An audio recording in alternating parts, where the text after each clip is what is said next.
Now, this is how we're going to do the dead start. The very first thing we're going to do is we're going to set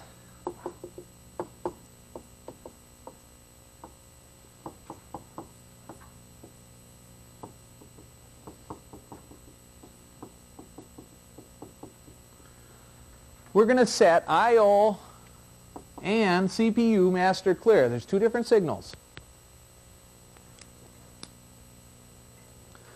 CPU master clear is going to go into the CPU and it's going to stop the P register from incrementing.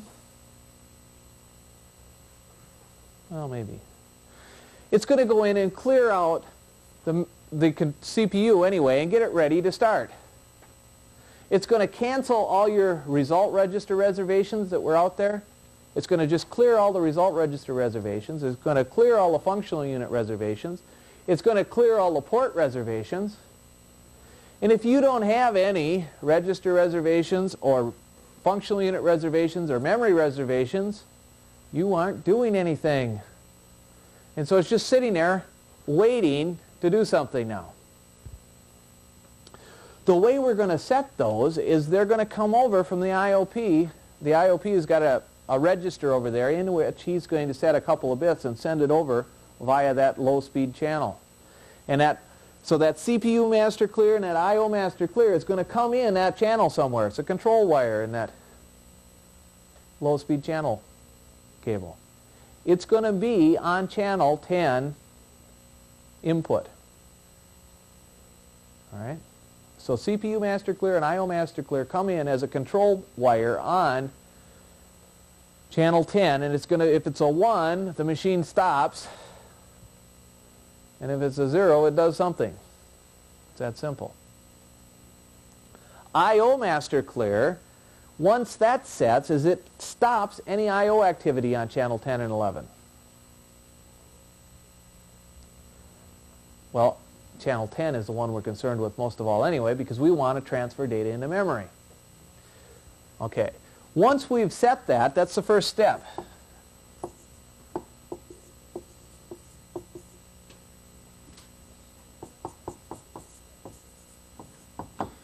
The next thing we're going to do is we're going to drop I/O master clear.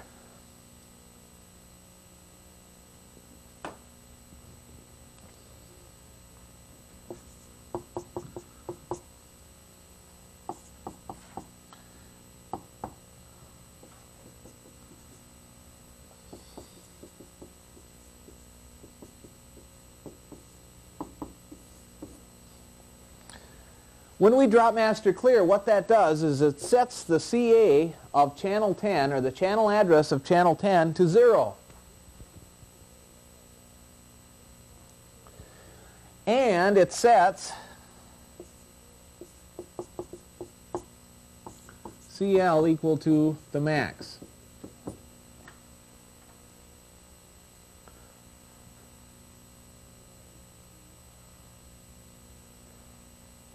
All right. Actually, what it does is it sets it to 0, and it says, we'll transfer one word before we do the compare. It's the same thing as setting it to a maximum, but it really clears it, just like the CA. And so it says, the CA and CL, if they're equal, you stop. We'll set them both to 0. We'll transfer one word, now we'll compare them. They'll never be equal. So we'll just keep going until the IOP says, I'm done, I've sent enough, and I'll quit. Okay?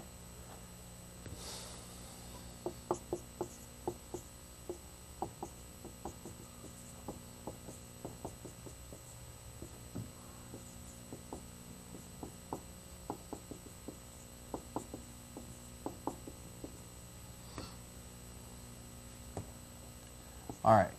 So once we turn on this, once we do both of these, we also, I left out a step here, we start the transfer.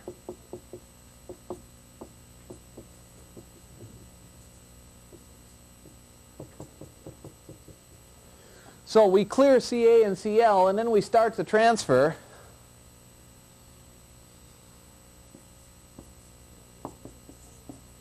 All right. We clear CA, we clear CL, which is the same thing as setting it to max almost, and we start the transfer. And now when the IOP says we've got enough information, he'll turn it off. He'll interrupt us and say, I'm done.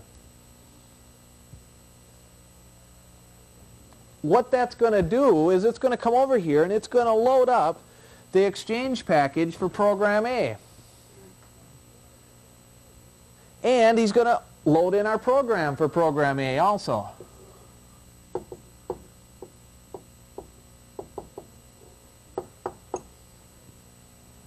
Now, remember, that's two different pieces of information I'm talking about. The exchange package is one thing. The program is the actual instructions. The exchange package is those initial values that we want to put in there. Okay, as soon as the IOP gets enough information in there for us or decides that's enough, what he's going to do then is he's going to drop CPU master clear.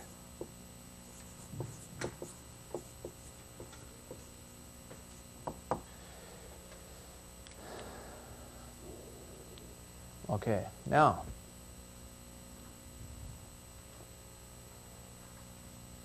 I'm going to sidetrack a little bit here. Remember when I was telling you about two parcel instructions, I said we had a pre-decode box here that checks for two parcel instructions? That same pre-decode box also checks for the two exchange instructions that you can do, and those are the 000 instruction and the 004 instruction. When we drop that CPU master clear, we do a couple of things. One of them is we tell that pre-decode box, here comes an error exit instruction, which is a 000 instruction. He said, coming out of the buffer right now, you see a 000 instruction. At the same time, that CPU master clear also, I better write all this stuff down, huh? But where? CPU master clear.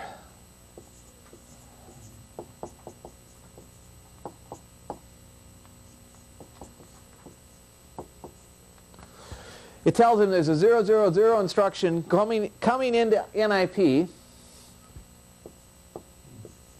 It also clears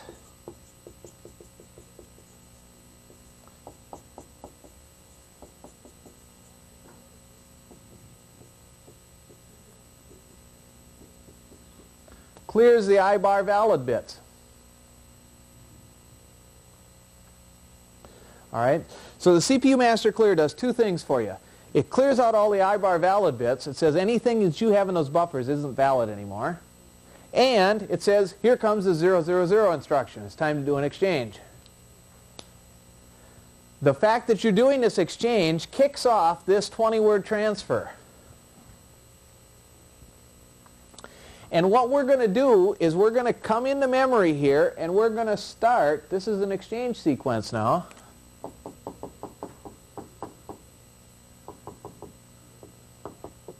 It does 16 reads to A and S registers. In other words, it takes these 20 words here, or 20 octal words, and starts reading them out of memory and writing them into the A registers and the S registers. Okay? Remember, the A registers are only 24 bits, so the upper 40 bits of the A register, or that memory word where the A register is contained, contains all this miscellaneous program information. So we start these 16 reads to the A and S registers, 8 to A's and 8 to S's. We're reading memory data out of memory on its way to the A and S registers. But before that data gets there, remember when you do a memory read, it takes a while for the data to get there, doesn't it? 14 clocks or so? Before that gets there, we're going to start 16 writes.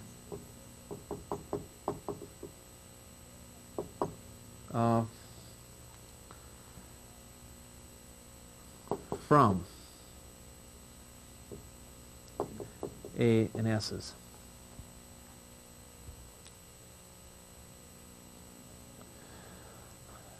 Eight.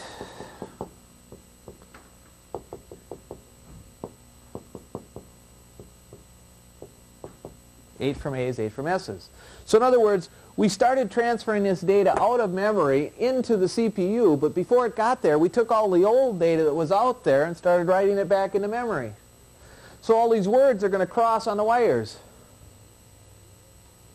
All right, so there they go. They're going up. While this data is going out here, we've got the old data coming in and writing back into memory. And that's our 20-word swap. We took 16 decimal reads and did 16 decimal writes. Any questions so far? Well, now I'm going to show you a picture of what this exchange package is going to look like in memory.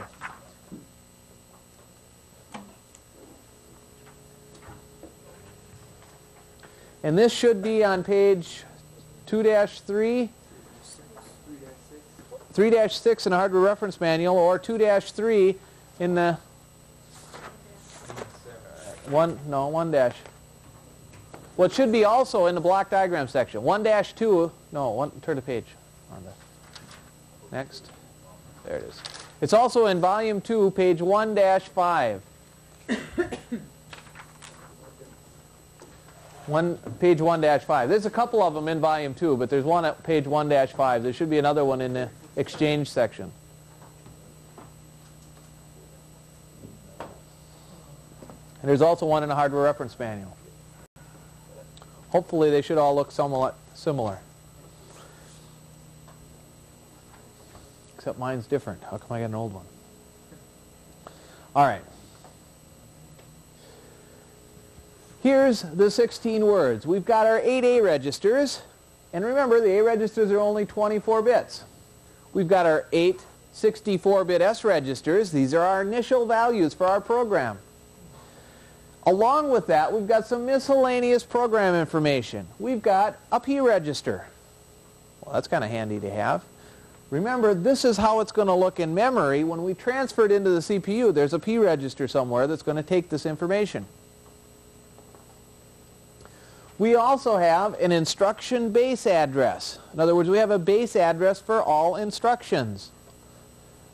In other words, when you do a fetch, it's relative to an instruction base address.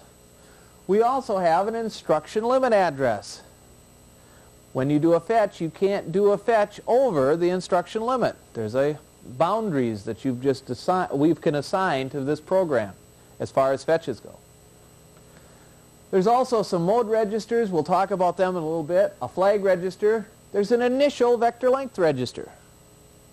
So in other words, there's 2 ways now we can set the vector length register. One is with that 0020 instruction. There's another by setting a vector length value in memory and doing an exchange and transferring it in. There's also an exchange address register. We have to tell this machine, where is this exchange package in memory? We have to have it somewhere in memory, and this machine has to know where to do these 20-word swaps he's going to do. This value is going to replace the XA register value that's out here currently in the CPU.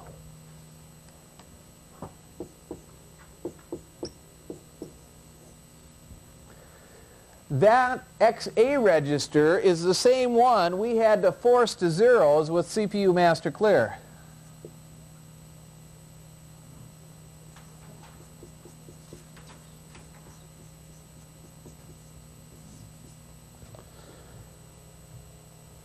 All right, which means that our exchange package for program A here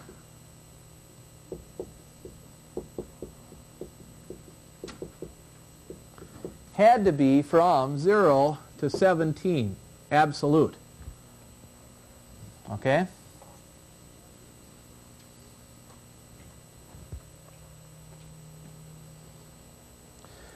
When we did that dead start operation and we loaded this in, the IOP made sure that the first 20 words he sent us was that exchange package information. All this information that we're looking at here, and this could be a dead start exchange package, 0 through 17.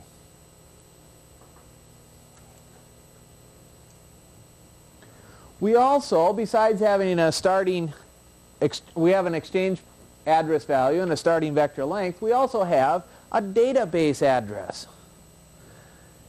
Database address is for any data that we need to fetch out of memory. In other words, Just because our instructions are in one area of memory doesn't mean our data has to be there along with them. Our data could be somewhere else. So we can put program A here, instructions here, data up there. So anytime we issue an instruction that references memory, we're getting some data, aren't we? Anytime we do a fetch, we're looking for instructions, so we'll use the instruction base address. The exchange packages are limited by the XA register. Since the XA register is only 8 bits, and we know all exchange packages are 20 words in length, it says the maximum that you can have in here then is 0 to 4,000. Yeah, 0 to 4,096 decimal. All right, so the lower 4K of memory is all we can have for exchange package areas.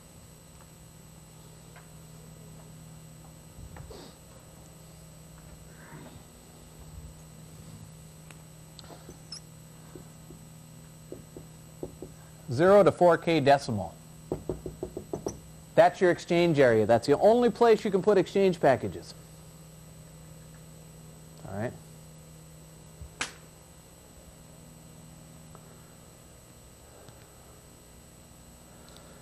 Now, in addition to those registers that I've talked about, there's also some mode bits here.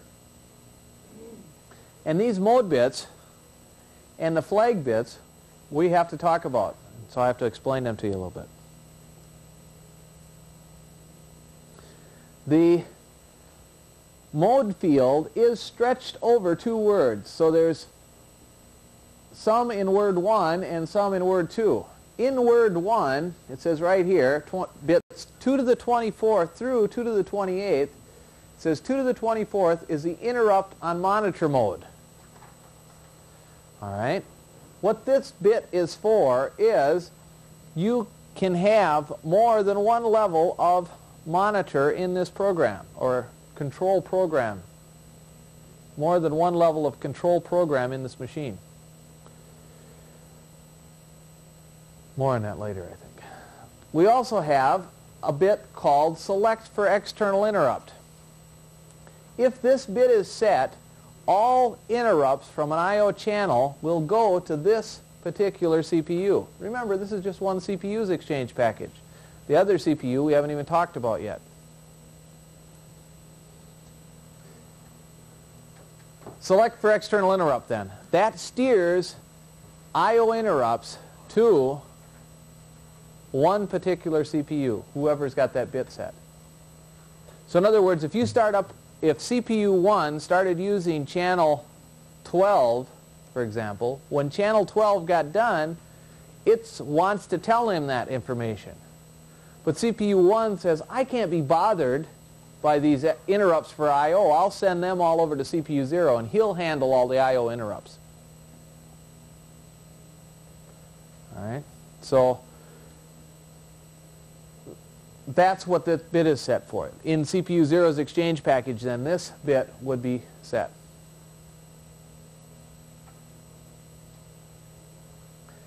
The next mode bit is a bidirectional memory access bit.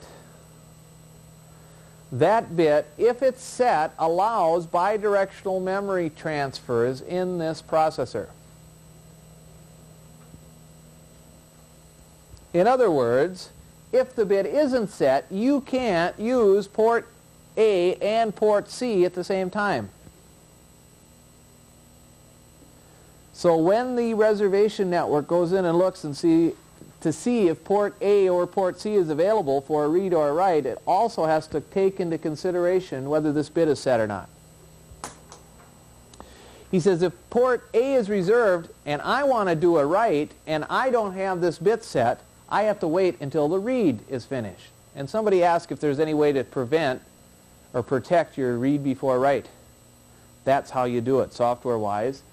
You just, by toggling this bit, can control people from making sure that you've done reading before you start writing again, or vice versa. So this is a mode bit that controls whether you can do a read and a write at the same time. If it's set, you can. If it's cleared, you can't. All right? Word 1, bit 2 to the 27th is a floating point error status. It's exactly what it says. It's just a status that tells you you had a floating point error. And a floating point error, if you use a number that's exponents are too far out of line, you'll get erroneous results back. Or if you get an overflow error in one of your functional units, floating point functional units, it's detected as a floating point error. That bit is set and says we had a floating point error. That's all it does. That's all it says.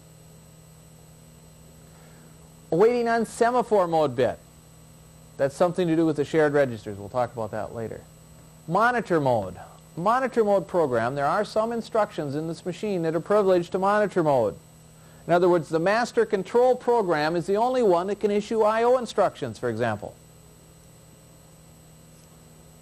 That means we're going to have a monitor or master control program and a user program in the machine at the same time. Well, or at different times, but in memory at the same time. And the user program can't do any I/O. And there's some other things he can't do. So if he needs I/O, he says, I need some I/O to the master control program or the monitor program, and the monitor program swaps him out using this exchange sequence that we're talking about and brings in himself and says, okay, now I'll start an I/O transfer, and then I'll swap back in this user program and go back in memory and wait until that I/O is done.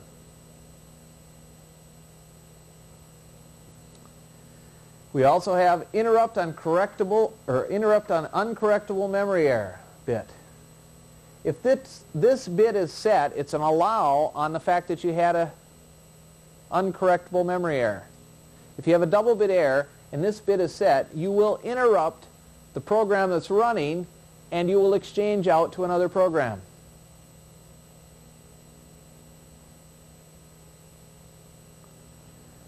Interrupt on floating point error. Once again, if you have a floating point error and this bit is set, you will interrupt the program that's running and bring in probably a monitor program to correct this problem we've had. There's an interrupt on correctable memory errors. Once again, an allow for a type of memory error. Interrupt on an operand range error. Operand range error is when you were going to memory to get some operands, or you're going into the data portion of memory, and you had a range error. You went either above your limit or below your base. If you have a range error, it says, we'll possibly interrupt this program, bring in the master control program, and he'll swat your hands and kick you out the door because you were trying to access somebody else's memory. Any questions on the mode bits, at least the ones I explained? Okay, now we've got some other information called flag registers here. These flag bits, if they set, are going to cause you to do an exchange operation. So in other words, if you get an interrupt from the internal CPU or an interrupt from the other CPU, you will do an exchange. That means one processor, CPU 0 for example, could send an interrupt over to CPU 1 and tell him to do an exchange. Okay?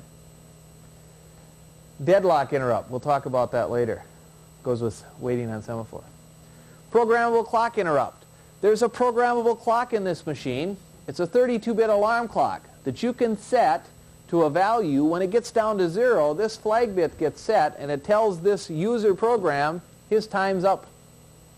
As soon as that programmable clock bit sets, you do an exchange back to the monitor. And the monitor might bring in this program again or a different program. So you can time share the CPUs. MCU interrupt. The MIOP, which is one of the IOPs, can send us a bit telling us to do an exchange.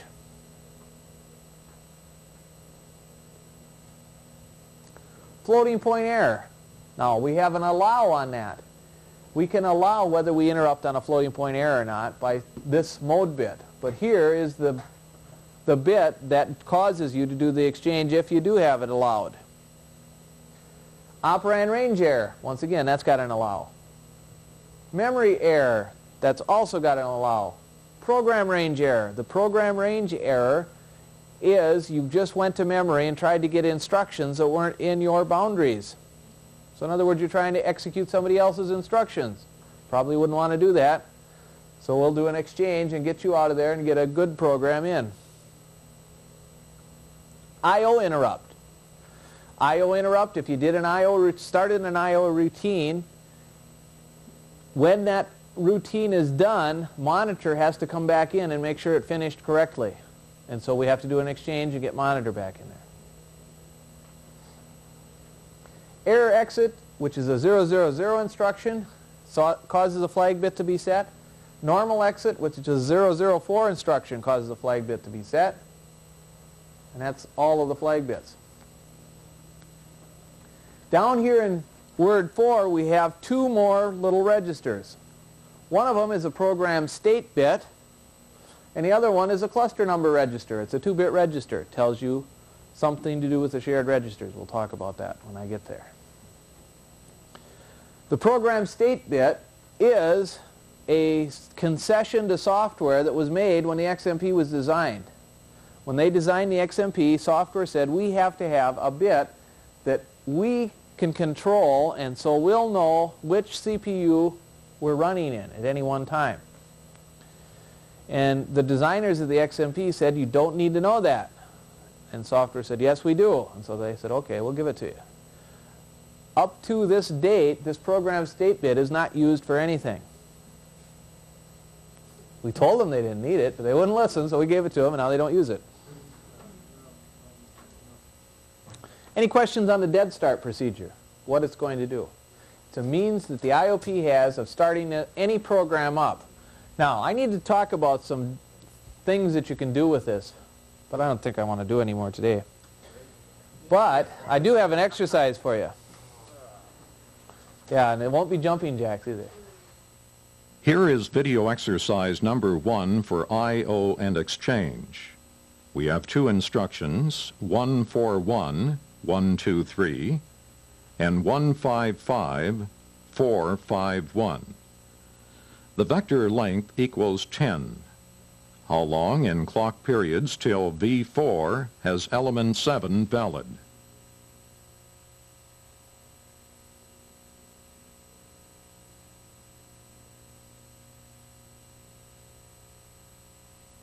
Here is video exercise number 2 for I/O and exchange.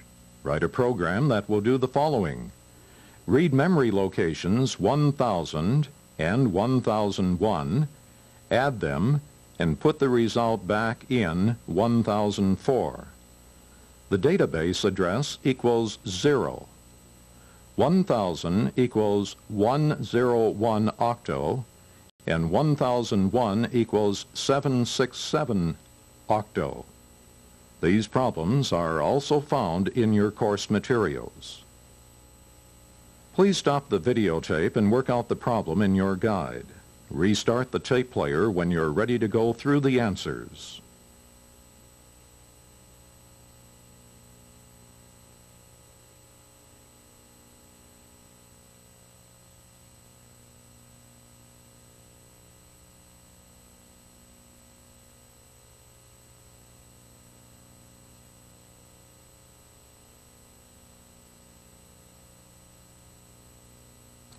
Now, what I'm going to do is I've looked at all of these. Everybody did real good. I'm going to show you how I would have done it. It's not necessarily more right than any other way. If you have any questions on yours, we'll also cover that. And I'll do the programming one first because that takes up less space. The other one, I'm going to need all the board and half of that wall, I think, to show you. So the first one, what I wanted to do was read memory locations 1000 and 1001. Now, there's several different ways you can do that. You can use, first of all, a 100 instruction would do it. It's a 2-parcel instruction. You can load an A register. In this case, I'll load A1. So why don't I write that down? 100 IJKM. All right. What this does, read memory, memory address, JKM contents. In other words, what's in JKM? If you look on the cal card, if you've already got your cal card, you'll see that it's read memory address EXP. And that's in, EXP is in parentheses. That's the cal format for the expression that follows.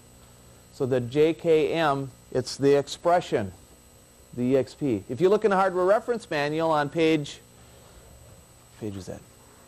5-62, you'll see it shows it just like this. Read memory address from JKM to AI. All right. Any question on that instruction, what it does? Now there's also a scalar or an S register transfer that you could have used. The only difference between this read and the scalar read is this S register is a 120 IJKM. It does the same thing. It's read memory to from address, read memory address JKM to SI is the only difference. So it's how many bits do you want to get in out of memory? If you only need, well in this case we only need what, 9 of them or so anyway. I might as well use this one because all I'm going to, I'm going to truncate the upper 40 bits. I don't care about those anyway in this case. Now like I say, there's no more correct solution here. They're both equally correct. Either one of them. There's also several other ways to do it, but these are the first two we're talking about. Any question on that instruction? It's a 2-parcel instruction. I really didn't show you how to put the fields together on this before, so it was a little work on your own. Can't tell you everything. 100, so if I put in, let's say A1, I'll set I to 1, JK are zeros then, and then I'll have 1,000 down here. Yeah. There's my other 16 bits of the M field. So the first parcel of the instruction looks like this. It's a 100 read to A1. Address is the combination of this. Remember, we got to have 22 bits there. We got to address one of 4 million possible places. So we have to have enough bits to fit. So we got 16 plus 6, 22. Hey, it works. Any question on that then?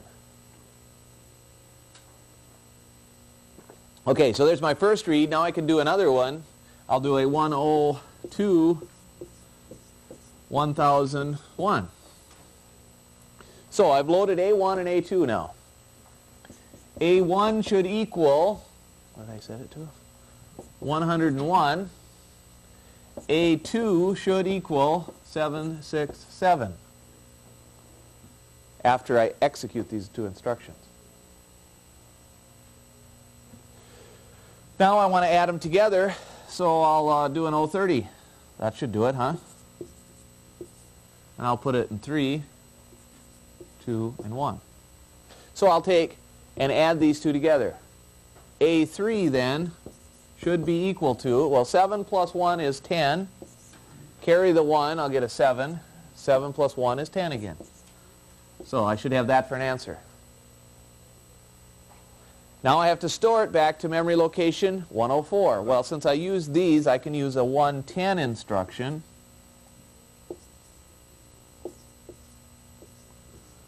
Which works about the same, it just goes in the other direction. This is store memory. And I need more space already. Okay, so a 110, it's also on page 5-62. It says 110 IJKM store AI to JKM.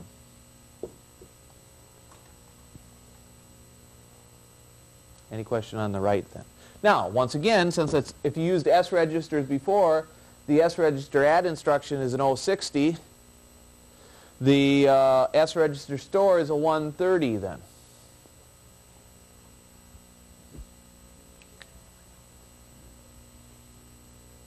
All right, so that's one way to do it. Any questions on that way, that particular way? Now, I see many of you did it that way. There are some problems that can arise here, and that is, what if I use, instead of A2, A0? Is that going to cause a problem? Where? Well, I changed the instruction, but I mean, is it going to cause... In the add, if I want to add a 0,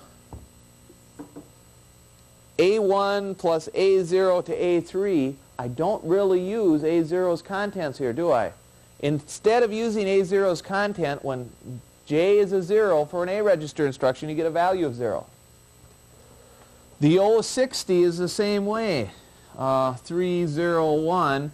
I take S1 in this case, I add it to a value of 0, and I put it in a S3. Almost put it in A register there. So what I guess you have to do is kind of shy away from using A0 or S0 as operands. It's okay to use them as results, and there's good reasons to use them as results at times. But when you use it as an operand, you sometimes get a special case. For the ARS registers, that's always, you get a special case. On some of these instructions on that page, they've got an H in here. What does it do then?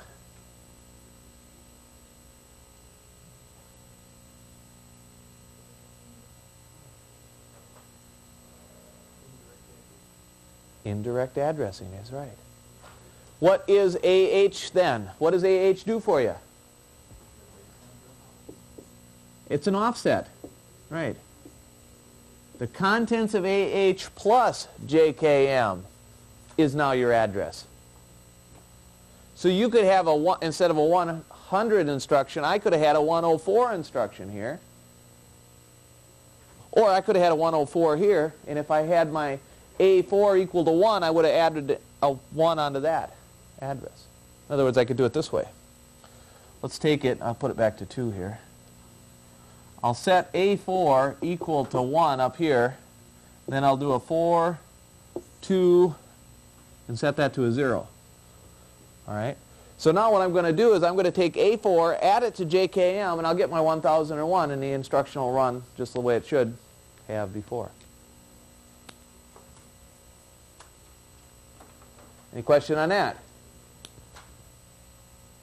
All it is an offset to your address.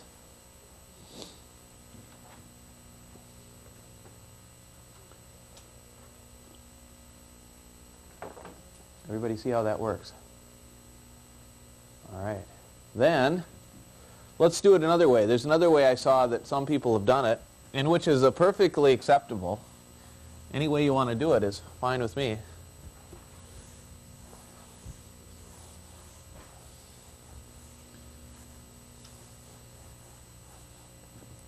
Remember, you have to learn how to use these instructions and how to code these instructions on the machine, because if one of these instructions should happen to break, you might want to put it in some kind of a scope loop and go in and scope and see which part of the instruction broke. The address add, for example. Even if the adder breaks, you say, well, I know the adder's broke, I know which module it's on, maybe, and I can get it out. But if it's a reciprocal that's broke, it's not on more than one module, and now you don't have just one module to take out and fix. You aren't sure which one to take out until you do some scoping, and to do that scoping you have to do you'll have to do some writing of code, writing your own loops. The diagnostics are good, but they don't do that for you. They don't necessarily come out and tell you or put it in a scope loop for you. Some of them have a feature that does that, but it's you still have to do it at occasion. And it's a good thing to learn. It's something that you will advance your career here, because now you can go in and you can fix problems faster.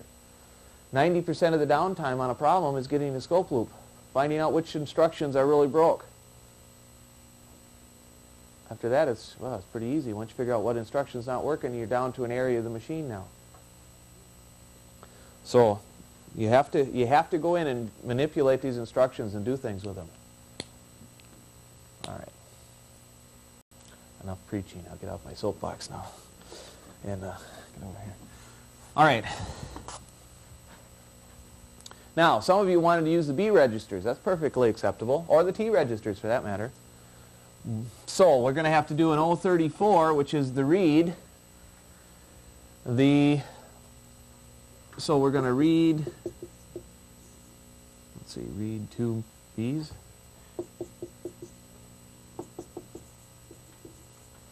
For a B register transfer, where's your address? Contents of A0. All right. So we're going to read memory from A0 to the B registers, B, J, K. And it says your block length is contained in AI, isn't it? The contents of AI. Well, if we're going to do one of these instructions, we're going to have to set up A0, aren't we?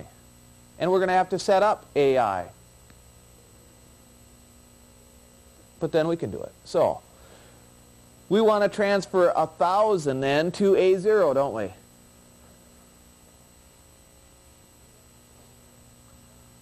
So, what instruction can I use to do that?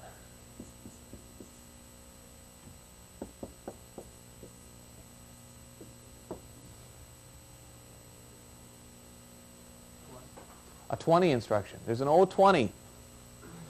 020. It's a 2-parcel instruction. You take a JKM value and transfer it to an A register, specified by the I field. So it's I, JKM. You take the contents of J, K, and M.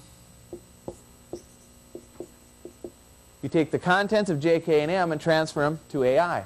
That's what that instruction does, the O20. So all I have to do is this, 020. Yeah, what's in J, K, and M? Okay. Leave off the parentheses then? Okay. Take what? You take J, K, and M and transfer it, right. Okay, so let's see, 0. All right.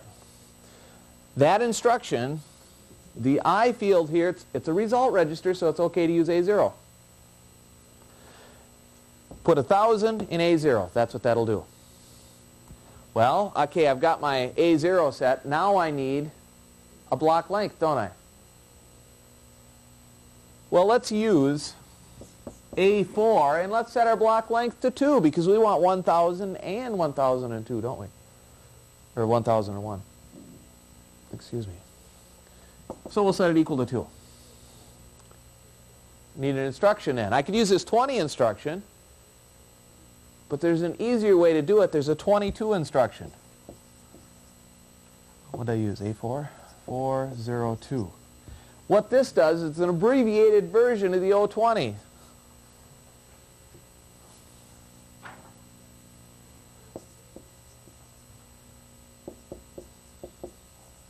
And this one transfers J and K to AI. So it takes whatever's in J and K and transfers it to AI. If it's less than 6 bits, it's no problem. Well, a 2 is less than 6 bits, so we can do it. Okay? You could transfer up to 277 that way. So what this will do, all right, let me write in blue underneath here what that instruction is going to do. Takes 1,000 to A0. This one, 2 to A4. All right, so that's what these instructions do. This one transfers 1,000 to A0. This one transfers a 2 to A4. All right, now I'm ready to do my O34, aren't I? So what's the O34 going to look like? My block length is A4 now. Which registers do I want to start at? Might as well start at 0, huh? Don't have to. I can start anywhere and use any. As long as I remembered where I started so I can get them back out again. But that'll go get them, or that'll do it. That'll transfer 2 words from memory address 1000 into B register 0 and B register 1. All right, so after I do this, B00 should be equal to 101. B01 should equal 767. Any questions so far?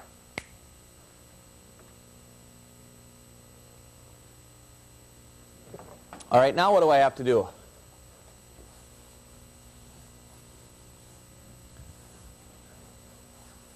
I have to add them together, don't I? How do I do that?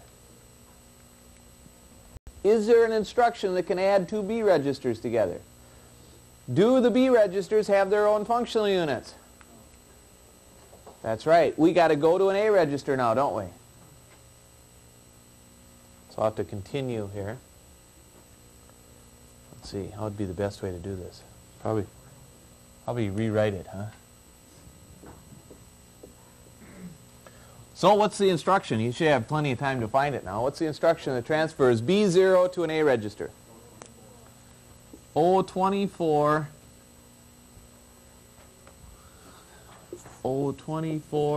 IJK. So you must transfer the BJK to AI, huh?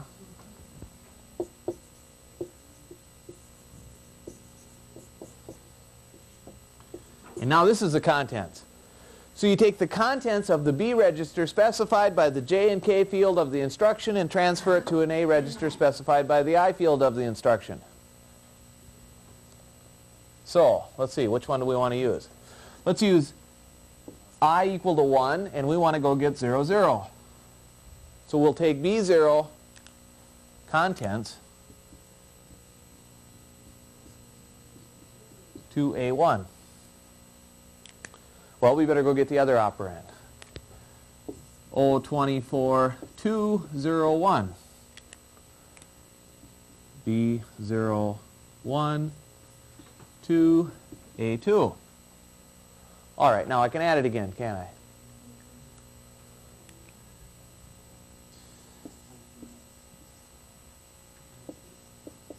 Three, 1, 2, or 3, 2, 1, doesn't matter. Oops, wrong color. I want to break up my color sequence here. A2 plus A1 to A3. All right, now we got to send it back to memory. We can use the O35. But first of all, we have to put it back in a B register, don't we? So what's the instruction that does that? Is it? All right. It probably goes this way then. I got to change this though.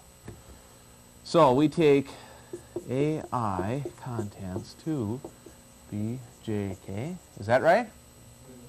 Transfers the contents of an A register specified by the I field to the B register specified by the JK field. So we got to do that twice again. Just once. Oh, okay. So we can transfer 0 to 5 A3. Which B register should we put it in? Put it in 0. If we put it in 0, now if we do an O35, 400, we don't have to reset up this. And we didn't mess with B1. All we did is write over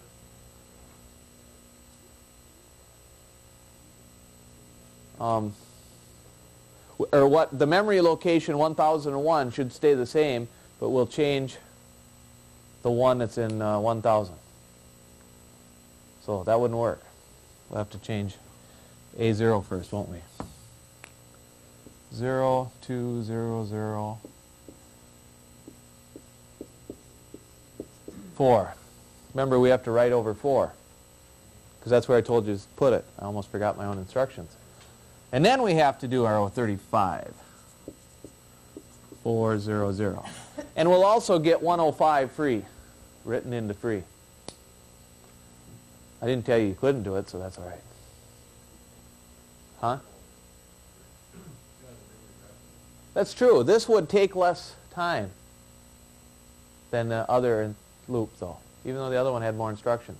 Because with the first one, you have 2 memory references you have to do. With the scalar or A register reads, you have to do 2 of them. Both of those take the 14 clocks. One of these takes, what is it, 16 plus 1 more, so 17 clock periods to do that. And another's the memory write time for that. And so this would be shorter in time, not in instructions.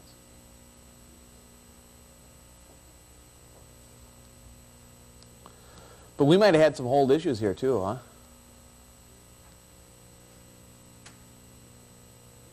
Sounds like a good assignment for tonight. Somebody write this down. All right, so the next one I said I give you a 141 instruction and a 155 instruction. I told you vector length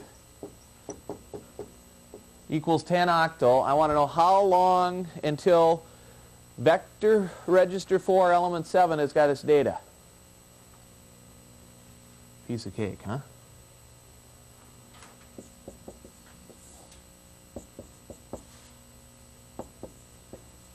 This instruction, if it's the first instruction out of a buffer, will issue right away.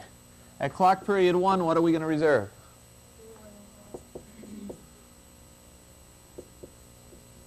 V1 as a result. V2 and 3 as operands.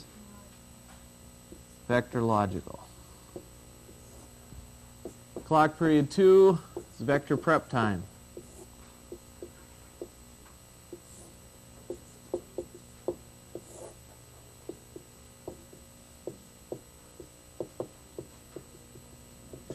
Clock period 4 is the last vector prep time. It takes 4 clock periods to prep a vector register. Clock period 1 is included in there. So 1, 2, 3, 4, it's all ready to go now. That means that, let's see, V2 and 3, element 0 is in the readout at clock period 4, ready to go out the door.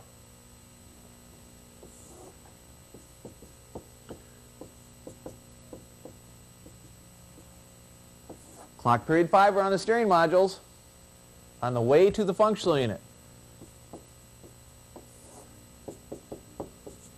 Clock period 6 is the functional unit. Now, I told you before, but I didn't really stress it as hard as I probably should have. The functional unit times can be obtained from the cal card. There's a little chart on a page of the cal card right alongside of the block diagram here. At the bottom, or at the next page, there's a little chart there that says all the functional units, and it lists a number behind all of the functional units.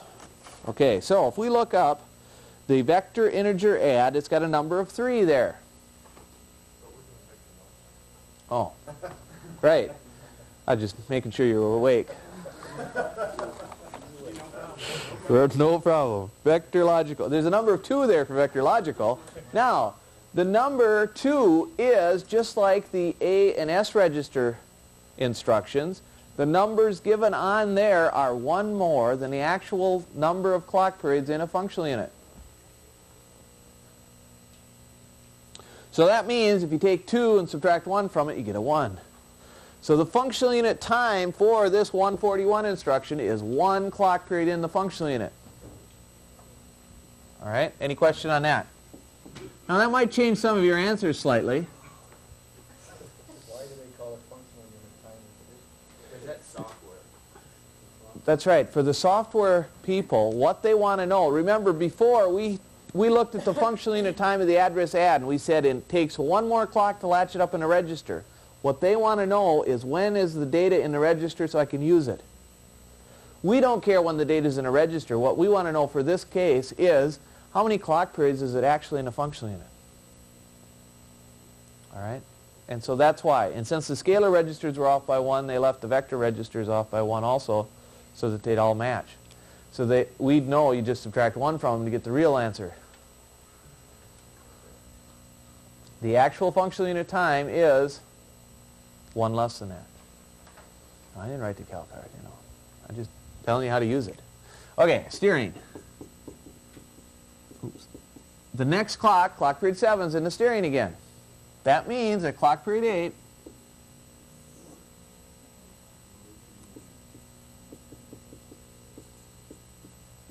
load B1, 0, 0. Element 0. Okay, so there's element 0.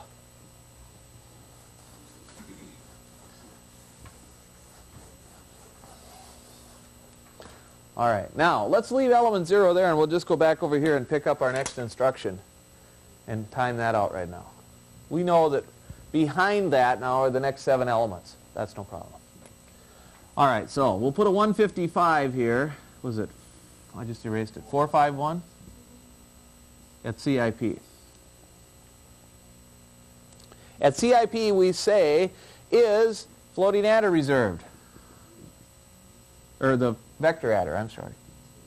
Floating adder isn't either, but vector add. What about V5 or 4? No problem. What about V1? It's reserved as a result, but we want to use it as an operand, so it's okay to go. So this issues right away.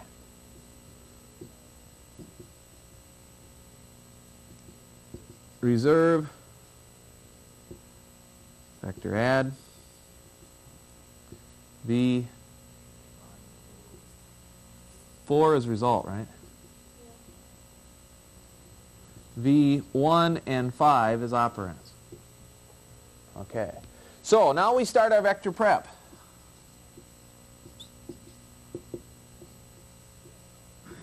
Oops, 3. We get here in clock period 3, or into clock period 4, and we say, okay, we've got V5 element 0, 0 in readout.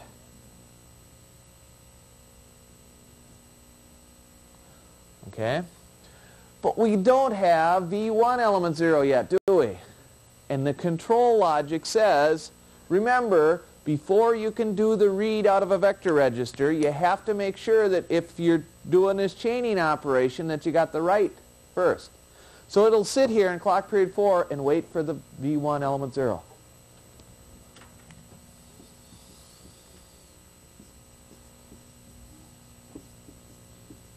All right. At the time that we load V1 element 0, we'll also realize that our addresses are equal, and we'll enable that bypass condition, and we'll take the data and we'll put it in element 0 vector 1, and at the same time we'll put it in the readout.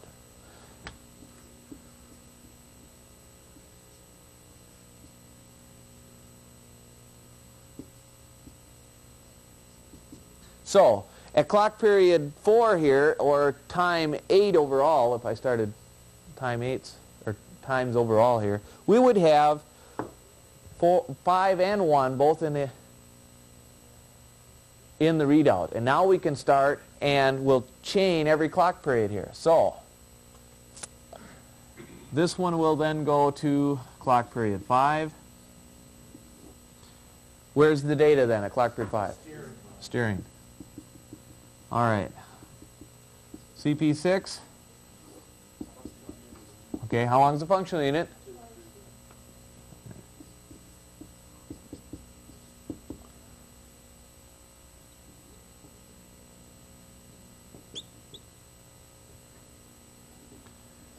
Clock period 8, we're in the results steering now. We're taking the data out of the functional unit, steering it to the register. At time clock period 9 of this instruction, we've got V4, 0, 0 in, loaded.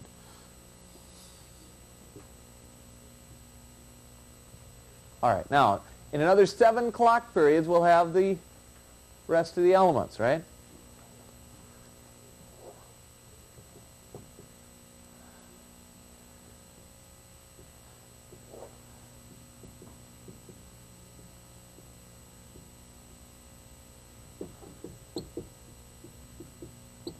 CP16, we've got, of that instruction, we've got everybody in register 4.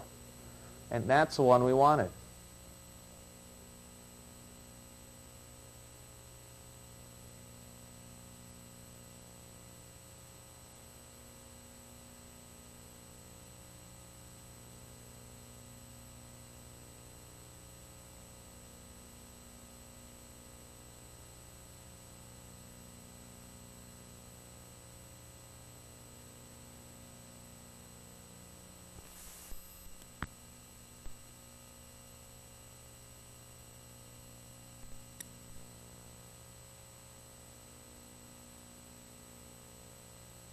All right, now, what did I get for an answer? Hey,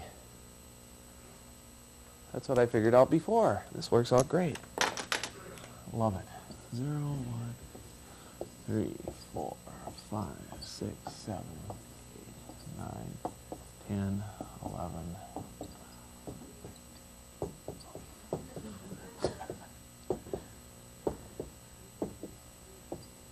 20. Well, the 19 now, if you didn't count the first clock period of issue there, which you know every instruction, right? That's why you put down 19. You know, every instruction takes 1 clock period to issue, so it was 19 until we were done. That's what you're thinking, yeah. So, like I said, it depends on where you count. You could have started at 0 too, you know. This first clock period 0 and then 19 clocks. Now, there's an easier way to do this than timing all these out. If I could find some board that was not all full here, let's get rid of CIP here. We know all vector instructions take 4 clock periods of vector prep, don't they? So for our 141, we've got 4 of prep. V prep equals 4. Now, for the 141, we've got functional unit time plus a clock period on each side. So functional unit time plus 2 is what number? The functional unit time was 1 plus the steering, so we got a 3. One more clock period and we got it in the register.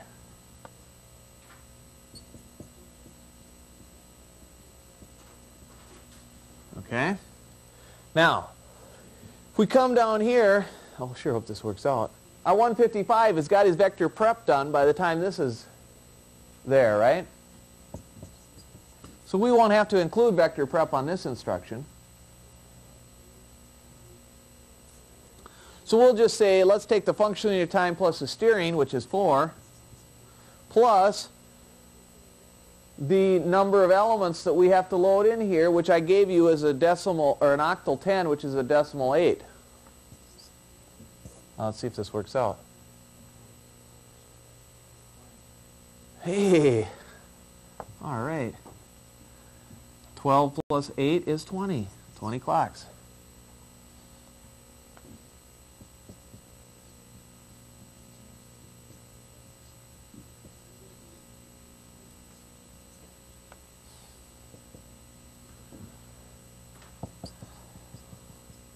And see, that's how I did it when I figured it out. But it works out either way, whichever one's, you know. So the vector prep is 4. The functional unit time plus 1 to store the first result, that comes into play. Yeah, in this case it does because we're waiting for it for the 155, and it's one of our clock periods of vector prep. So we throw all that together, 20 clock periods. Remember, the functional unit time is 1 more on the card is 1 more than the actual time it takes to do the scalar logical. So, since the scalar logical time on the card is 1, it doesn't take any clock periods to do a scalar logical. Well, if you think about it, what is a scalar logical operation? You're taking 2 bits and ANDing them together, right? It's a bit-by-bit comparison. So you're ANDing or you're ORing. It doesn't take very long. It doesn't take anything but a gate time or 1 AND gate time to do that. And there's no inter-bit communication. So the scalar register, the logical unit, actually takes less than 1 whole clock period. You can take 2 operands, let them leave the readout register on the S registers. The functional unit, in fact, is right on the same module as the S registers. You can do an AND or an OR and have it ready and load it back in the register the next clock period. So it doesn't take any time in clock periods, but it does take some time in the gates in between the clocks, okay? Fast machine. You do enough scalar logicals and you gain time, huh? If you chain, you would.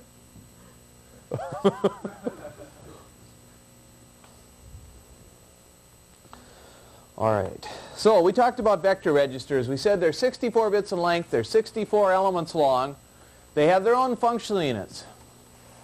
They have a vector add, a vector logical, a vector shift, population parity functional unit. Actually, the population parity functional unit and the reciprocal approximation functional unit are on the same modules. So if you use one, you can't use the other. So if you issue a reciprocal, you'll have to wait until the reciprocal unit is free before you can issue the population parity instruction. We have a floating point add and a floating point multiply. All right. We also have a vector mask register there, and there's some vector mask instructions. What that is going to do is you can set up a vector mask, and based on the bits set in that mask, it will tell you whether to use an element to do an operation or not. In other words, there's a logical instruction that you'll look at this mask and say, okay, this one's not set, so I won't take element 0. And then I'll go down and take element 1, that bit is set, so I'll take that and I'll do this operation. And that's kind of what Tom was talking about before, about at least that's what I thought of when you said isn't there some way you can skip amongst the elements in a vector register. So in other words, if you have your math set up right, maybe you could only take every other element and do something with it rather than all of them. I didn't tell you about the programmable clock, but there's really not a lot to tell about it. There's also a real-time clock on here that you can use for counting instructions. The real-time clock is a 64-bit incrementer. It's not shown on a block diagram, I guess. But it's along with the programmable clock. It's on the same modules. The programmable clock and the real-time clock are just incrementers. That's all they are. The real-time clock is a 64-bit incrementer. So you can set it to 0 with an instruction. There's some 0014 instructions, I think, that set the real-time clock. You can 0 it, and then you can let it count up. And it'll keep counting as long as the power is on the machine. One count every 9.5 nanoseconds. Okay, so your homework tonight is to figure out how long does it take to set all the bits to a 1. You set one bit every 9.5 nanoseconds. Okay?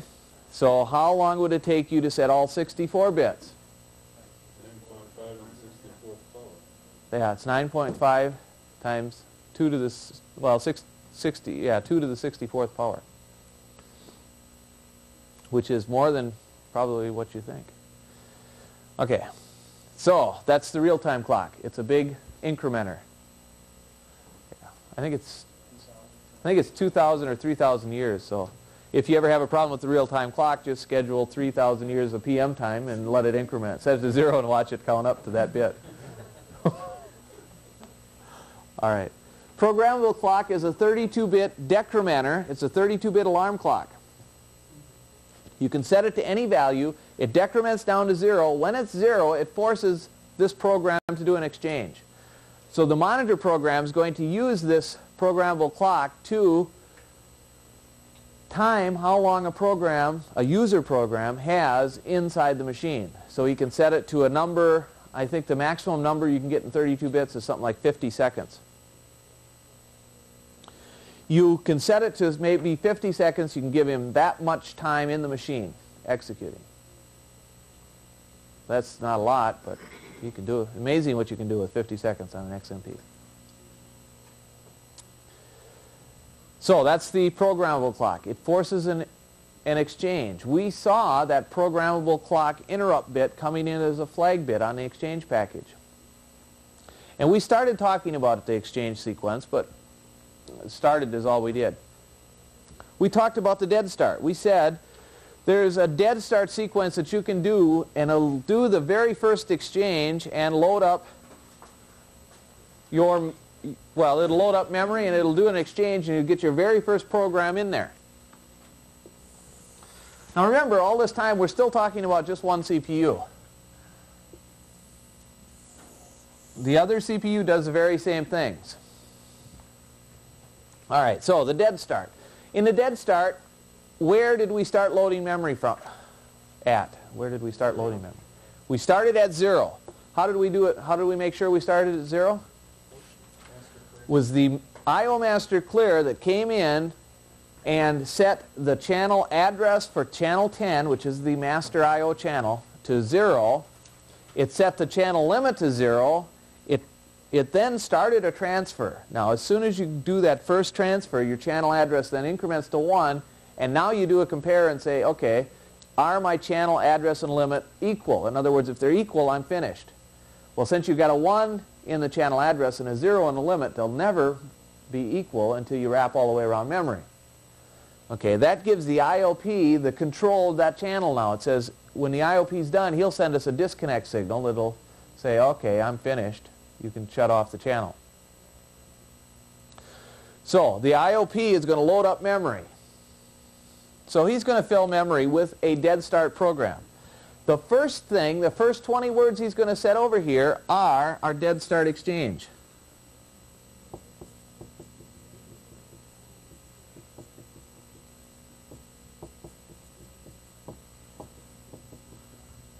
That's our dead start exchange package. That exchange package is going to look like this. It's going to have A registers, starting A register values. It's going to have starting S register values. It's going to have a base address, a limit address.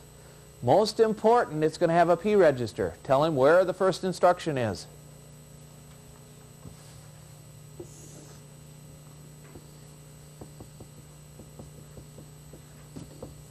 Now, the normal way you want to do it is you want to have your master program or a portion of it loaded in first. Because you want to have this thing get off the ground and start doing something. All right. As soon as the IOP is done, what you're going to do is you're going to release master clear.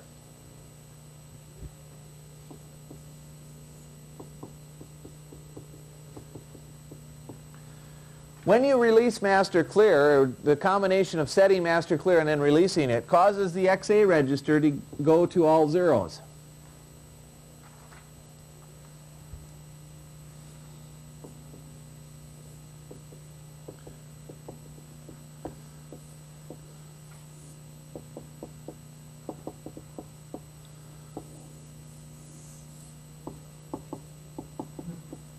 All right.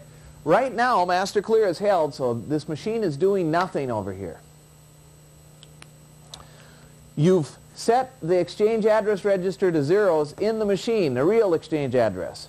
We've also got another exchange address down here in this exchange package. And that exchange address could be, well, that's where we want to do the next exchange to. All right, what we're going to do is we're going to take this value that's in memory and we're going to transfer it to here. And we're going to take that 0 and we're going to transfer it back to there in memory. Okay, remember this is a 20-word swap we're doing. We're going to take 20 words of data, 20 words worth of data out of the CPU, and we're going to put it in memory, and we're going to take this memory information, and that's our starting values for our program. Any questions so far?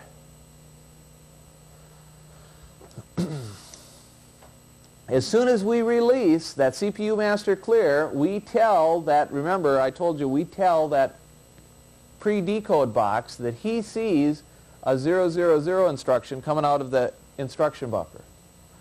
We force into the decode logic the 000 instruction, which says, oops, it's time to do an exchange. That exchange starts.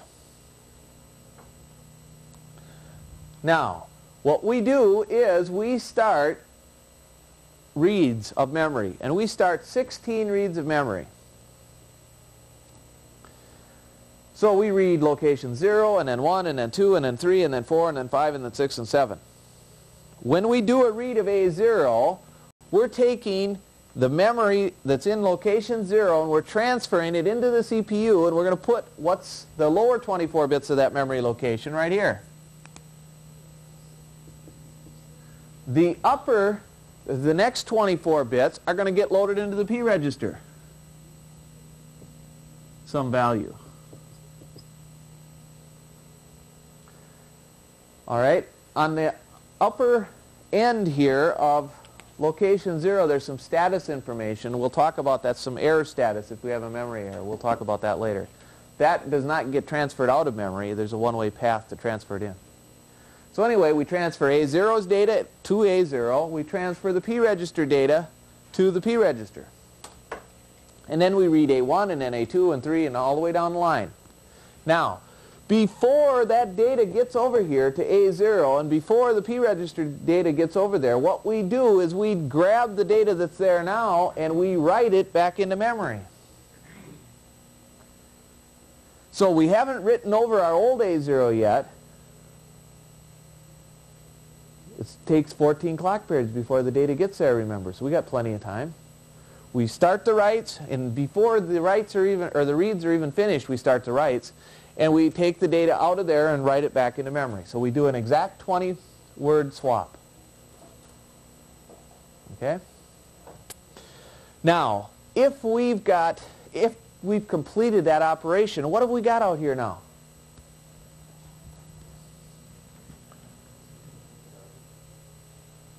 No, after we've completed it. We've got our dead start exchange package out here, don't we?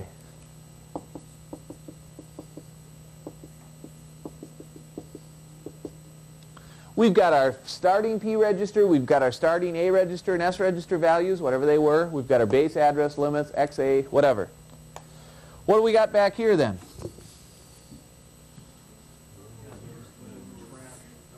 That's right. Noisy values, right? Garbage. Junk, nothing. There's whatever happened to be there when we turn the machine on, we've got it down here 0 to 17 octal now. That means we probably don't want to ever do an exchange back to there until we rewrite it with an I/O routine. Okay. Now, what we're going to do is after we get this transferred, we're going to set up another exchange package up here somewhere. Let me move this up.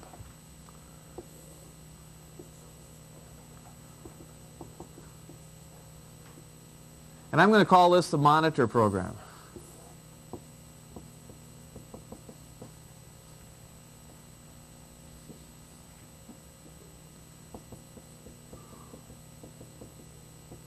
Our monitor exchange package, we loaded in with the memory data also. Now we've got our monitor program in here. And he says, okay, now I'm into the machine. The first thing I'm going to do is I'm going to start an I/O transfer, and I'm going to fill up the rest of memory. I'm going to go over there. I'm going to send some data out to the IOP and tell him, fill memory with a high-speed channel. I'm going to set an XA register, let's say, to 100 here.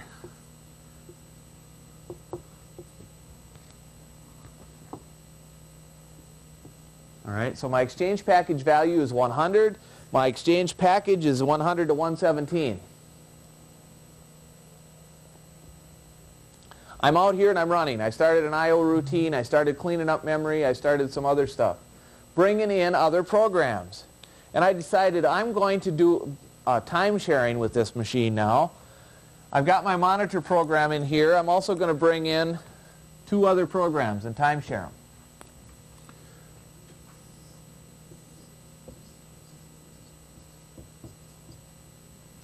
Program A, and I'm going to assign program A a base address and a limit address. And I'm going to, let's say, make it 10,000 and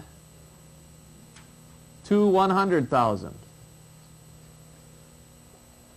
And then I'm going to put program B in here also. I'm going to run out of memory, so I have to move it up a little. Remember, I got 4 million words. I just didn't show it all. Okay.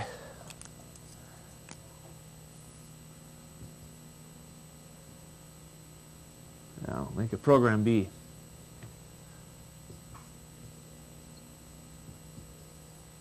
And his starting base address is going to be 100,000. And his upper limit address is going to be 1 million.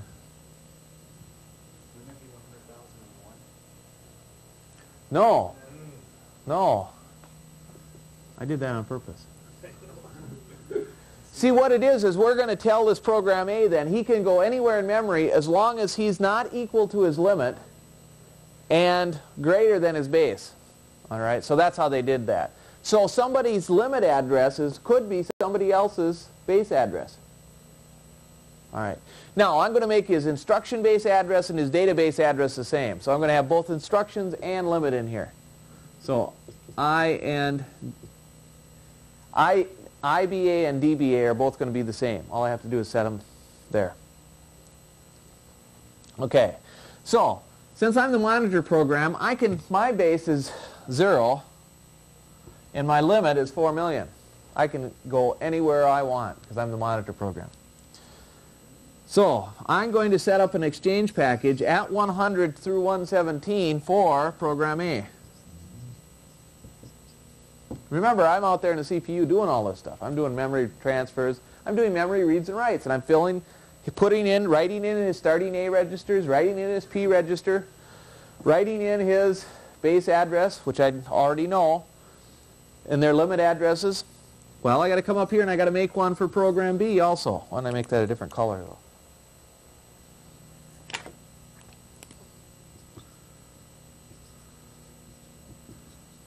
And I'm going to put his exchange package at 200 to 217. Remember, all exchange packages are just 20 words. Is there any limits on where I, as a monitor, can put those exchange packages? That's right. They have to be below the first 4,000 words.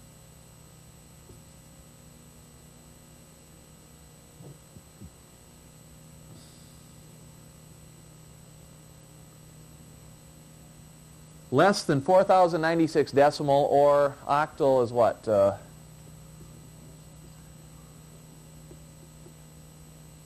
12 bits? 4 sevens. Right? Isn't that 4,000? 0 to 4,000 octal, or 0 to 4096. All right. Now, this monitor's done the dead start. I've filled up all of this program. I'm all ready to go. What I'm going to do now is I'm going to force another exchange sequence. The way I do that is the monitor instruction is going to issue a 000 or a 004 instruction. When I issue that instruction, it says do an exchange, and they say, where do you want to do an exchange? And he says, right here. Here I am in the CPU. I've got my exchange address register set to 100. I'm the monitor. And so what I'm going to do is another exchange. I'm going to swap data here. So program A's exchange package goes out here in memory.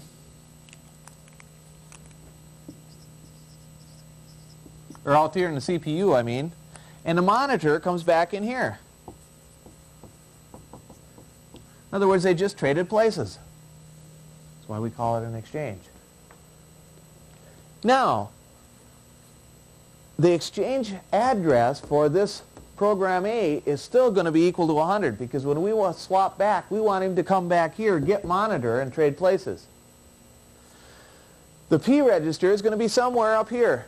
Well, let's make the P register, give it a value. It's program A, let's say 100 parcel 0.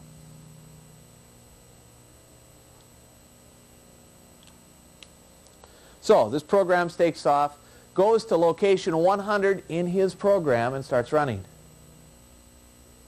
After this is out here running a little bit, he said, oh, it's time to take program A out. Maybe I had the programmable clock set for just a few CPU seconds, and he's going to be out here running, and then he gets interrupted. What happens is that flag register gets a bit set. When that flag register bit sets, it's going to stop the execution of any more instructions. The way it does that is it comes over here. Remember, program A is out there running. Wherever he's at now, his P register is equal to some value. Let's say he started at 100. Let's say he got up to 200 and 3-1. Okay? So he got that far in the program before we got this interrupt.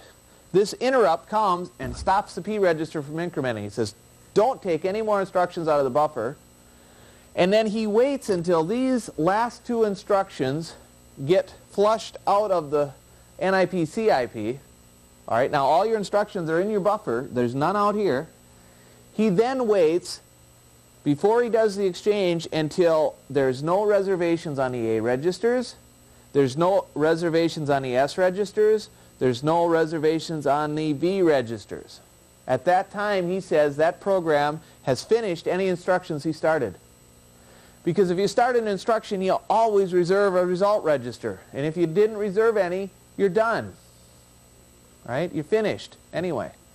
So he says as soon as he's finished all those instructions that have already issued, then I'm going to take this program A out of here and I'm going to do my exchange again. Well, when I do my exchange, where does he go to? Right. He goes back to 100 here, doesn't he? All right. What are my other colors? Program A then comes back in here. And monitor is out here in the CPU again. All right. Now monitor says what I'm going to do. All right. Now the P register, this is program A, so it could be anything. He says what I'm going to do now, I want to bring in program B. So what I'm going to do is come up here and set the XA register to 200. And then do an exchange. And now program B will come in and run. Okay? So now I can multitask. I said have him do it for a little while, have him do it for a little while, and I'm going to save all this information in between. Remember, I saved the S registers. They had results in the S registers. They had the results in the A registers. What about the vector registers?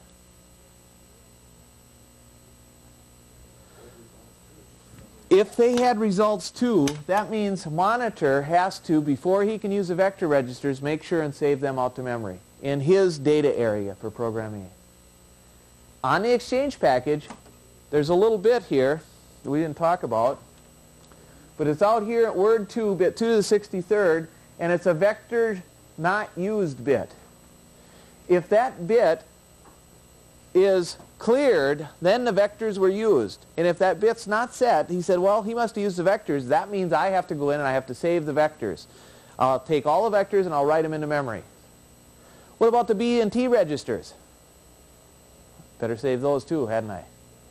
Because I didn't know if this program used them or not, so I'll save them out just in case he did. If I'm going to bring program A back in now, before I can bring him back in, I'm going to have to restore the vectors, aren't I? Since I'm the monitor program. And I'm going to have to restore his B and T's. The A and S registers will take care of themselves, but everything else is left to software to restore. So that's true. Yep.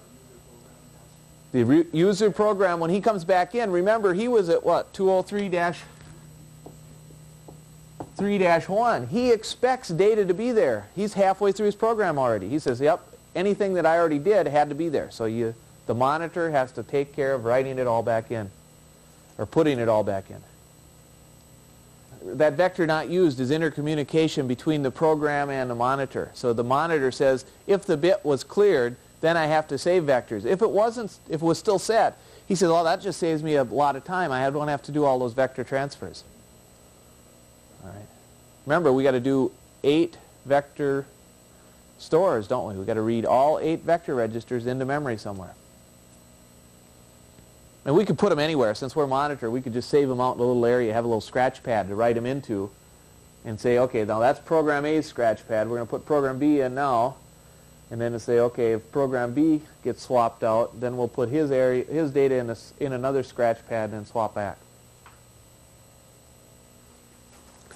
Well, let's leave this P register right the way it is. And it's okay. You can't read it, huh? Sure.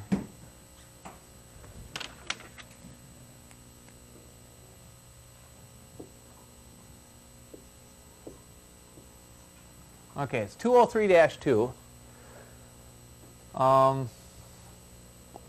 We've done our exchange in program B. Let's see. No, we're ready to do our exchange now. Monitor's going to go out, and another program is going to come in. I have some questions for you now based on that. First thing I want to know is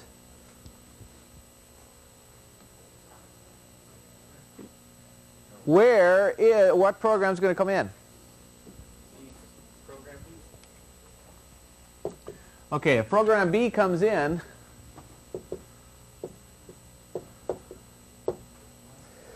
the first thing you have to do after you do an exchange, remember I told you yesterday, when you do an exchange, you go in and you clear all the I-bar valid bits.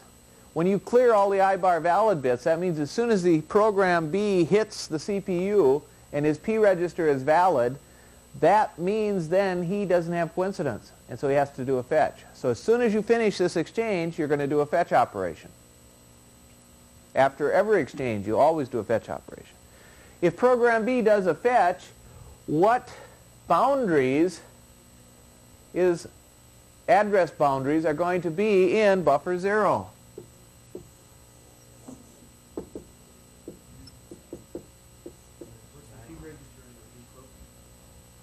It's up there already. We already did the exchange. Using that P register, what are the boundaries going to be here? We got to have a first address. 200 and 237. Okay. Now I want the absolute addresses. 100,000, 200, 100,000, Right. We have to take our base address, which was 100,000, and add the P register to it. So our first absolute address that this guy is going to go and fetch in memory, remember we have to give memory absolute addresses. Now that we know that we have a base address, we have to add those together. So we take base address, instruction base address. Remember these could be different.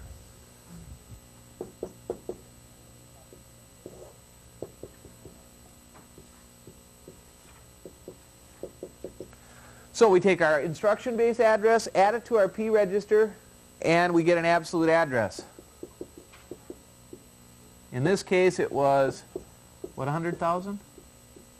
Plus 203. The parcel, do we need the parcel for anything? Not for loading the buffer, because we're going to send this address off to memory, and memory doesn't know what parcels are anyway. So we get a 302001. 100. Now, is it going to be 100? We said 100,203 is going to be one of the first 8 words that comes out of memory. The first 8 words are going to be which ones? 200 through 207. Right? The first 8 words are going to be 207. So it's going to be through 200. The last 8 words then that are going to come out in this case are,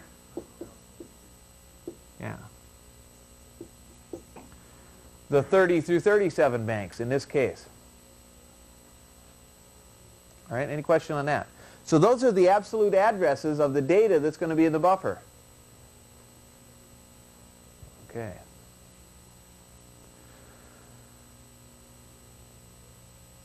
Well, if this program was in here now for a long time, what would be the last absolute address that this program could access?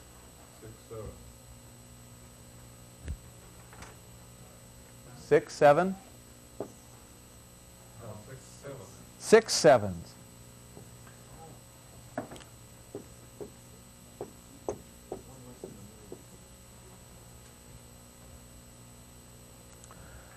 Okay? So in other words, to find the last absolute address this guy could access, it's what? It's limit address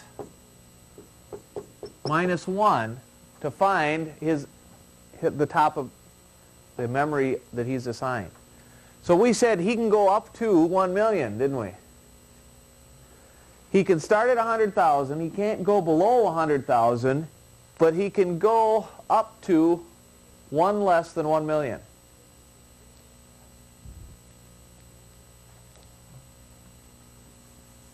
So the last absolute address that he could access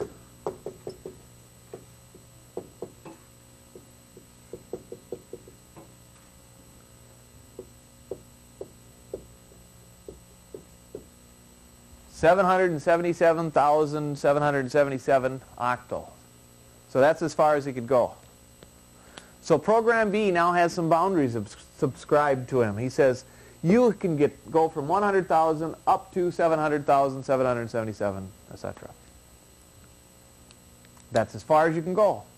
Now, I said we were going to have to make base address and limit address be the same in this case. They wouldn't have to be. They could be different. Any questions on that? Well,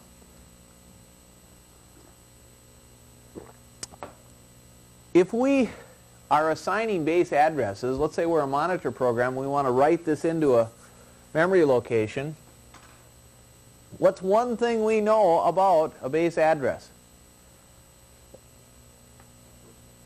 It's the first location of a program, but what else do we know about it in the number sense, I guess?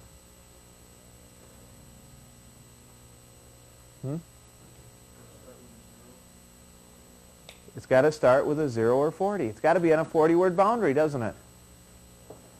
All base addresses are on 40-word boundaries. We've partitioned memory into 40-word chunks, remember, for our fetch operation? When we're talking base addresses, we've always got 40-word boundaries. For that reason,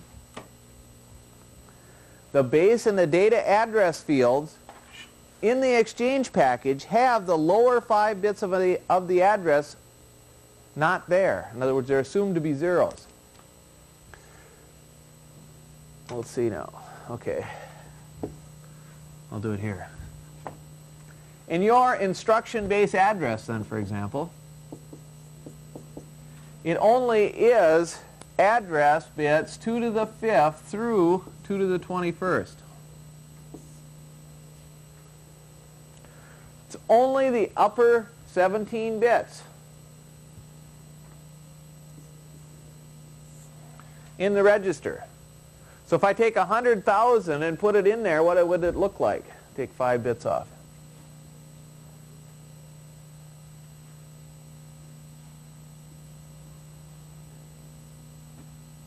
There. This is our address, right?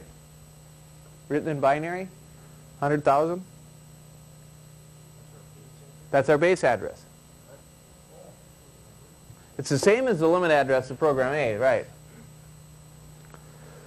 So if I take off the lower 5 bits here, what have I got? And rewrite it. Yeah. 2,000. So what I'm going to see in an instruction base address register is really going to be 2,000. It isn't going to be my 100,000. The reason is they said, we know these lower 5 bits are always zeros anyway, so why even put them there?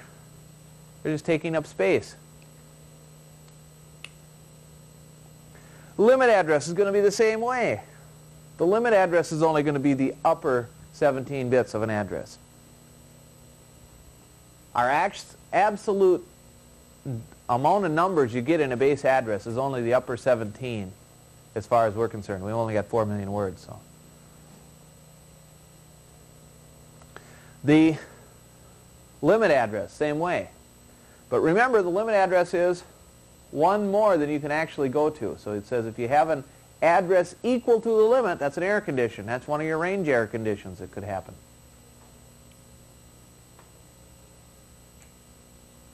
The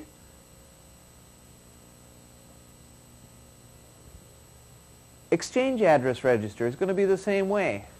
We know all exchange packages are 20 bits in length, or 20 words in length, don't we?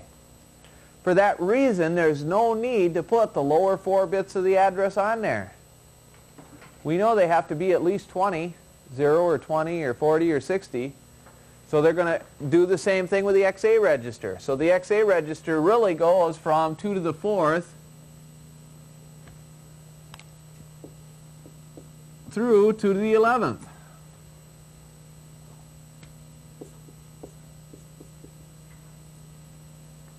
So rather than seeing a real 200 in there, if you went in and scoped it, what you're going to see is what? 4 bits less. You're going to see a 10. Is that right? I think so. Whatever.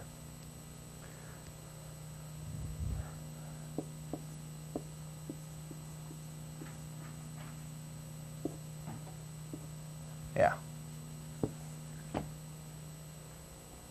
So you have to be aware of that. You have to be aware that they said that we're going to leave off these least significant bits. these zeros. They don't matter anyway. We know all exchange packages are on 20-word boundaries. We know all programs have to be on 40-word boundaries. And so we'll just throw it on there. Well, knowing that information now is, when you do this add of your base address plus your P register, is that ever going to change which bank your first instruction comes out of? Over here, with the 203, we accessed bank 3 first, didn't we? Well, we wanted the word that was in bank 3. We got 8 other banks along with it, or 7 other banks along with it, but we wanted this one, the bank 3's data. Is that ever going to change if we add a base address? Well, if the lower 5 bits are always 0, there's no way it can change, is it? So when you add your base address to your P register, there's no way you can get any kind of a difference in the bank address there. You always end up accessing the same bank. I want to go through another example here, and this is going to be how one of the diagnostic monitors works. All right, any questions?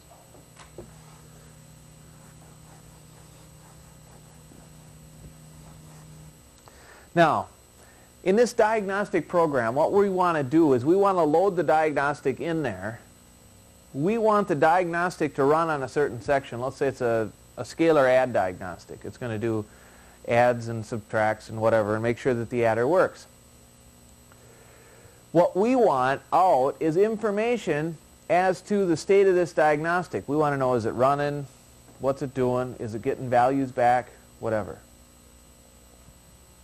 So what they've done is they've got a monitor program, and this monitor program is going to be appended onto the front of this diagnostic. So when we load in this diagnostic, it's going to have a monitor already assigned to it. So when we load up memory, we're going to write in here all this information, and then we're going to dead start the machine. So the diagnostic is going to have total control over the CPU when it's running, in this case. So first of all, we have to have our dead start package here, don't we? 0 to 17. And then we have to have a instruction active area, don't we? Well, we're going to select 160 as our active exchange area.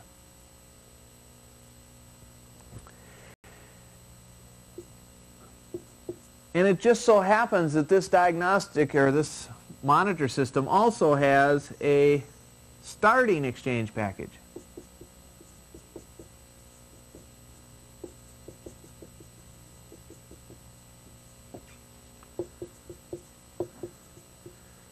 At 140 to 157 is a starting exchange package. All right, so here's our diagnostic now. This diagnostic happens to have a base address equal to 0 and the limit to a big number.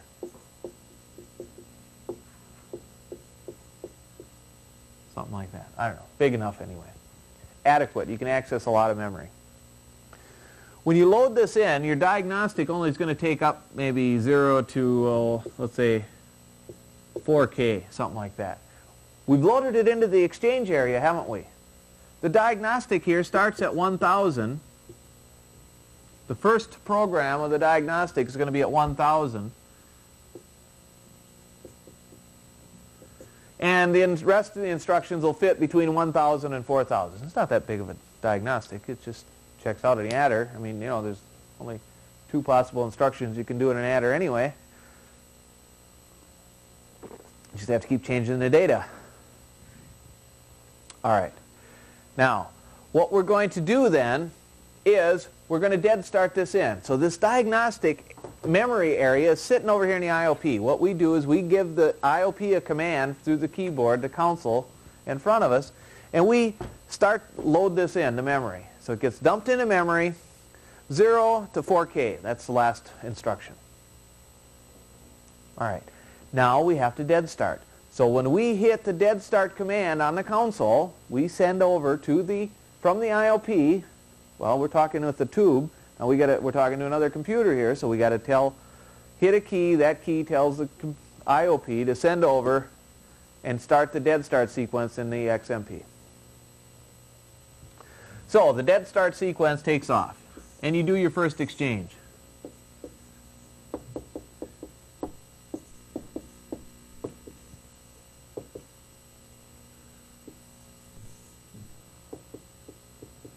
All right. What we want back then is, after this diagnostic gets in here and starts running, we want a picture on the tube in front of us that looks something like this. And in fact, the diagnostic package on the machine looks like this. You get a picture of the A registers. It shows you values in the A registers. You get a picture of S registers. It shows you the values there. You get a P register, XA, and you actually get some memory code along with it. So it's divided up into quadrants. You'll find out more about that later. But right now, what this is going to do is we're going to do our dead start. So our very first exchange package is down here. The dead start exchange package is going to tell the CPU to start at 1000, isn't he? But first we got to get this monitor routine in and running. So this is monitor's exchange package down here. What this monitor is going to do, he says, I really don't have a big job to do. I mean, there's not really a lot of things I have to do. One of the things I'm going to do once I get in there is I'm going to clear all the A's and S's. And I'm going to start an I.O. transfer out to the IOP. Okay, so let me write this down, I guess.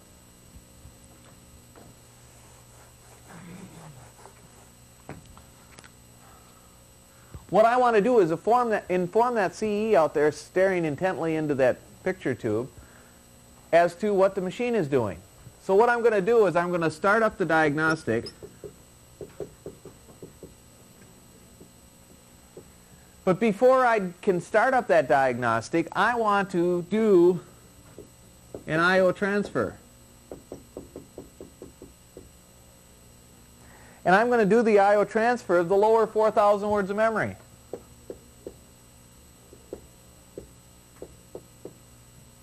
$4K. So I'm going to do a little housekeeping inside here, and that housekeeping is I'm going to set up XA for him. Well, where's his starting exchange package? 140. What I'm going to do is I'm going to take this information that's at 140, and I'm going to transfer it into 160. All right, this is the monitor's function. So he does a transfer. Let me back up here.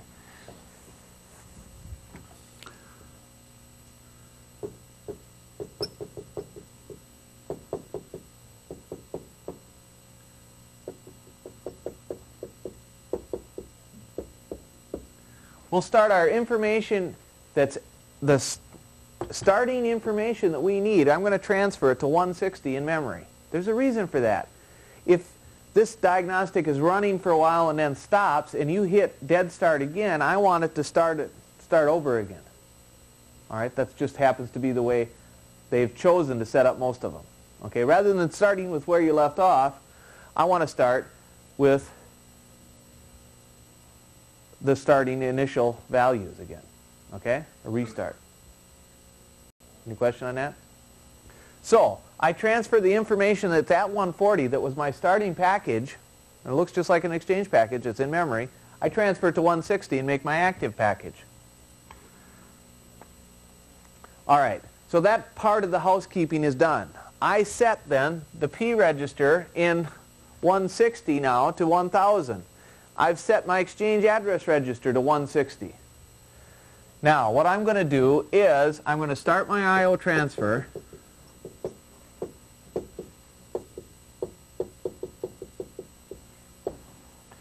And I'm going to start sending the lower 4,000s out of words out channel 11 over the low-speed channel over to the IOP. Then I'm going to do an exchange.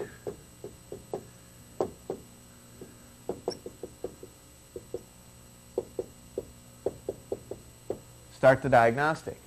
Okay, so what I do then is I set, during this exchange, I take the information out of the active and put it here in the CPU. So the P register is equal to 1000-0, XA is 160. Monitor then comes back in to 160. Okay? Now, remember, I started this I/O transfer. That means there's a bit over here that will cause us to do an exchange when that I/O transfer completes. It's called I/O interrupt, right here. When that I/O transfer that I started gets done, gets to 4,000, what did I do as a monitor? I set CA of channel 11 to 0, and I set the CL to 4K. And so I'm transferring this information out to the IOP. When that happens,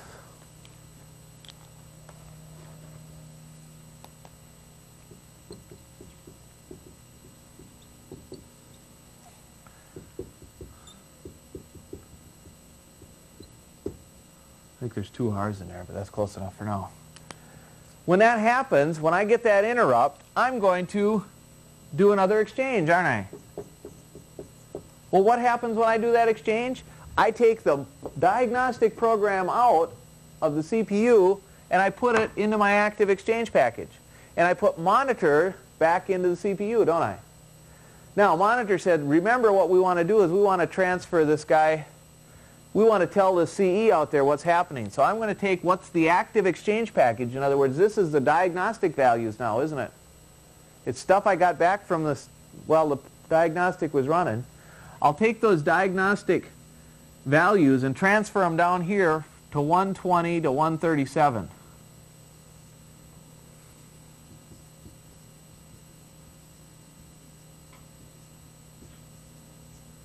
So we've got a picture of the active exchange package. The reason we want to do that is, remember what I do, as soon as I start the I/O transfer, I'm going to send all this information out to you. And if you look at 160, well, the diagnostic is running, you're going to see the monitor's exchange package.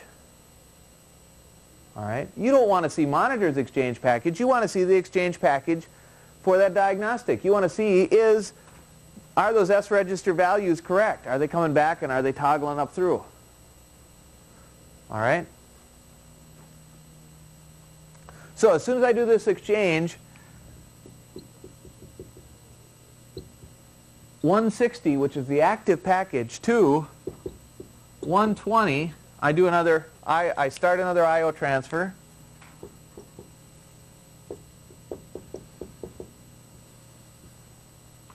And I bring back in, nope, then I do an exchange and start the diagnostic again.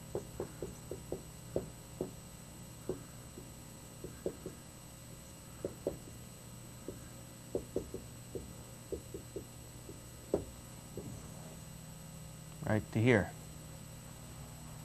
Okay? So, as you're sitting there looking at the tube now, this is what's going on. And what you're seeing in front of you is values changing. Why? Because you're doing an I/O transfer, and every so often the IOP changes the picture on the tube. And here's your values toggling through. You see your P register incrementing through the diagnostic. But what you're doing is you're doing an I/O transfer out to the IOP. The IOP is sending that information painted on the screen for you so you can look at it. Meanwhile, the diagnostic is in there running for a little bit, gets interrupted. The monitor comes in and transfers the information to you. The monitor goes back out, brings the diagnostic back in. Now, if you get an error, everything stops on air, and you end up with a picture of what happened last out in the CPU. And you've got all your bad values now. If you had an error, you hopefully got a bad value somewhere in your S registers right in front of you. I had dead start up here. That's what happens when you load in a diagnostic. You dead start it. The monitor takes over, transfers that information, starts his I/O transfer, exchanges to the diagnostic. The diagnostic, when you get this I/O interrupt, that's what interrupts you and says, oh, time to refresh the screen. So he I/O interrupts, he transfers the monitor, again, let me highlight that with green, what monitor's doing here.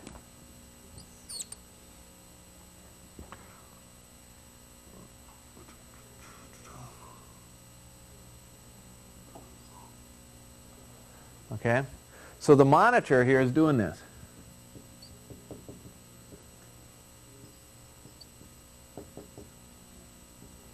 Is doing the stuff in green here. He's the one that's collecting all this information for you. What I'm going to do now is I'm going to go back through these mode bits again, now that you got a better idea what monitor is doing for us.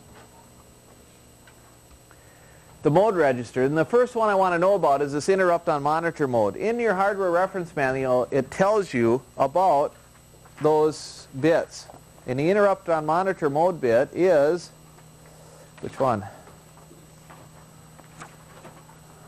Interrupt on monitor mode, bit 39. It's on 3-10, page 3-10 in the hardware reference manual. The interrupt on monitor mode, now this is there because a specific request from customers. And what it is, when you have this bit set, normally what you do is if you're in monitor mode, you want to disallow the flag register from interrupting you. If you think about it, if you're the monitor program and you're in the CPU running and you get a memory error, who are you going to exchange to handle that memory error anyway? You're the monitor program already, so there's nobody to exchange to. So what you do during monitor mode is you disallow most of the flag bits from interrupting you and causing an exchange. That makes sense. You want the program interrupted. You don't want the monitor program interrupted. If the user program's using floating point, if he gets an error in the floating point unit, he wants to be able to exchange out, bring in the monitor program, and the monitor will handle this floating point error, do something, process it or whatever. Okay? So monitor mode, what you do is you disable all that. Now, the customers requested that they have 2 levels of monitor mode. So, with the monitor mode bit set, or the interruptible monitor mode bit set, you disallow, enables all interrupts in monitor mode except for programmable clock, MCU, I/O, and normal exit. I'm having a hard time reading upside down here. Okay? So it says we're going to enable all of them to interrupt us except for these. These are the ones that don't interrupt this interruptible monitor mode. So if you have a floating point error, he says, I can be in monitor mode, get a floating point error, and I still got somebody to exchange to handle it. I've got an interrupt handler that handles floating point errors. Or memory errors. I've got another level of monitor. So it's this interruptible monitor mode bit is there so we can have different levels of monitors in here.